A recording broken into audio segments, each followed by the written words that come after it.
আবারও ইসরায়েলকে লক্ষ্য করে একাধিক ব্যালিস্টিক ক্ষেপণাস্ত্র ছুড়ল ইরান। এবারের হামলা লক্ষ্যবস্তু করা হয় ইসরায়েলের গুরুত্বপূর্ণ শহর তেল আবিব। এর আগে ইরানি হামলার আশঙ্কা অনুমান করে প্রধানমন্ত্রী নেতানিয়াহুকে গোপন বাংকারে নিরাপদ আশ্রয়ে নিয়ে যাওয়া হয়। ইসরায়েলের আগাম হামলার জবাবে এবার দৃশ্যত গেটস অফ হেল খুলে দিয়েছে তেহরান। বর্তমানে মধ্যপ্রাচ্যের পরিস্থিতি নিয়ে আরও বিস্তারিত জানাচ্ছেন ইশতিয়াক হোসেন।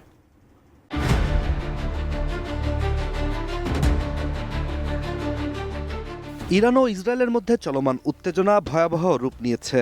১৬ জুন ভোরে ইরানের ছোড়া ক্ষেপণাস্ত্র সরাসরি ইসরায়েলের তেল আবিব এবং উপকূলীয় শহর হাইফায় আঘাত হানে। এই হামলায় এখন পর্যন্ত অন্তত ৩ জন নিহত ও বহু মানুষ আহত হয়েছেন বলে জানিয়েছে ইসরায়েলের জাতীয় জরুরি সেবা বিভাগ।